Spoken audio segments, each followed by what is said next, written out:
All right, so hope you enjoyed the finished video of Jace's black 70 SS 454, and now we're going to show you Jace's red 70 SS 454 that he brought me to do some touch-up work on.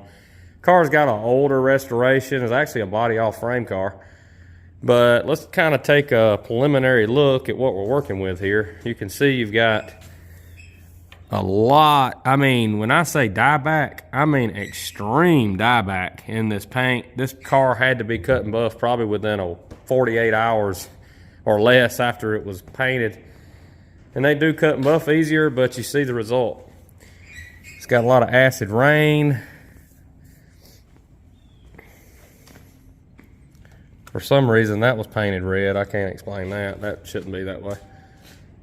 So I'm going to be doing some investigation. Again, we're going to be adding the belt line trim. It's got the aftermarket remote on this side. Going to add some bumper guards. And vinyl top. Now, again, this also, I'm going to use this car as a little bit of a guinea pig on hidden sins, and overall the car is not bad. We'll open the door and give you a look here. Power windows and bucket seats. He wants to add tacking gauges, that type of thing. There's some stuff I'm going to do to it and clean it up, but anyway, here's the biggie. He bought the car, nothing looked amiss. And then he got it home after a trailer ride, and this is what happened. You can see the ripples in the roof, and you can see a big old ugly crack up here. Now, say, well, it's got a vinyl top. Why does that going to have a vinyl top? Well, you can't put a glue a vinyl top down over that. So that's going to have to be fixed. So in real time, we're going to get up here and I'm going to chunk a big old clunk of this out and see what we got. Unedited version here. Let's see what's here. You'll see it as I see it.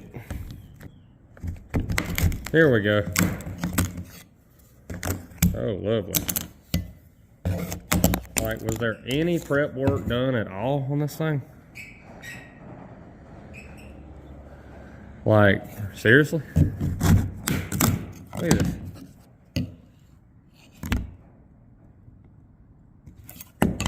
Like,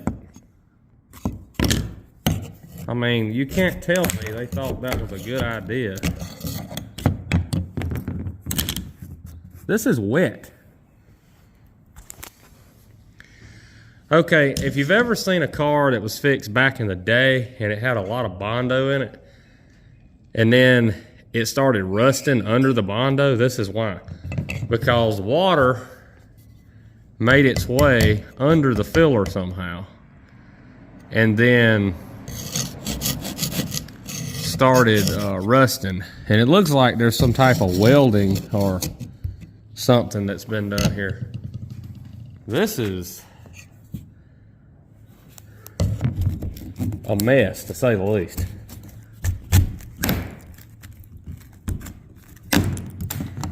Oh gosh, this is bad. It's kind of getting worse, and there's water everywhere.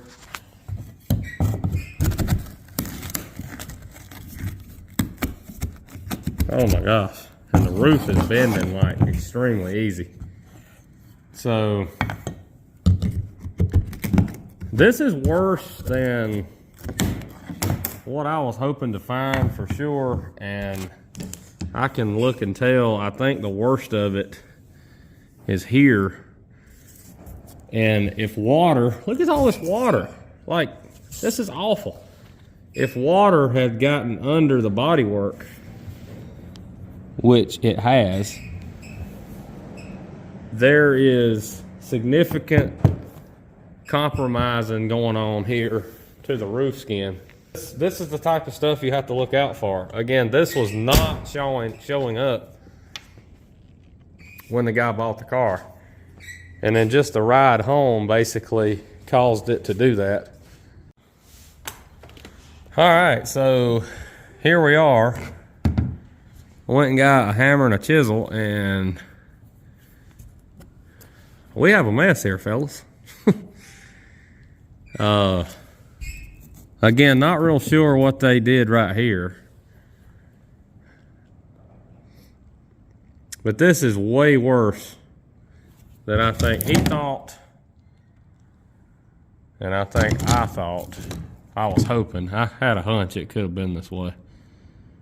But it looks like they used some type of kitty hair, and then they used filler, of which they used no epoxy primer at all. Nothing at all to protect this. At all. So, it's not looking good. Alright, so in conclusion on the first video dealing with Jace's new, not his new car, but the other car he brought me to work on.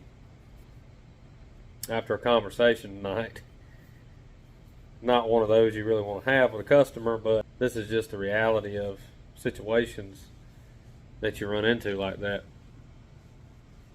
The car is going to have a roof skin, so that means front and back windshields got to come out. And all the interior headliner is going to be wasted, so we'll have to have a headliner put in. And then he was wanting to add a vinyl top anyway, so I'll have to, of course, put all the studs on the vinyl roof just like I did his black SS car. This car here is actually a numbers matching 70 SS 454. So as far as, you know, correctness, it's more correct than the triple black one I just finished. Although it's hard to beat triple black. Beautiful car we just finished. But so anyway, that's the plan on this car.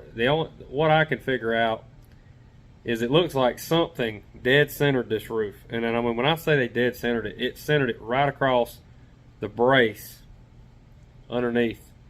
So there was no way from underneath to access or just simply push the roof back up.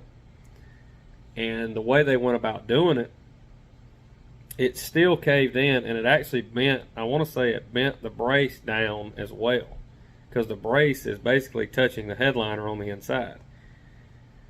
So I can address that issue once the roof skin is off. That's really not that big of a deal in the big picture of things. But this just goes back to the old thing. You know, you just don't know what's hid on these cars. You know, that 59 Impala of mine, just total disaster.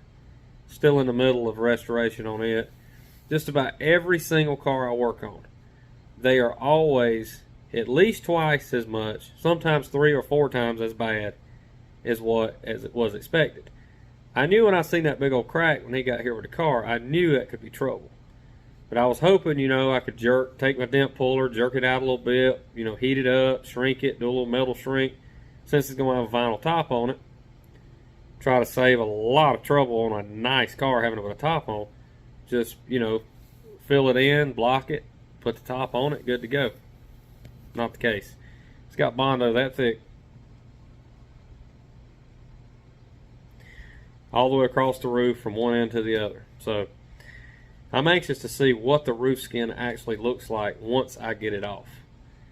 And I'll do a video on that. So anyway, thanks for watching. If you haven't subscribed to the channel, please do so. Restoration inquiries and contact information will be in the video description. And thank you for all the customers out there. And thanks for watching my videos. Subscribe. We'll see you next time. Thank you.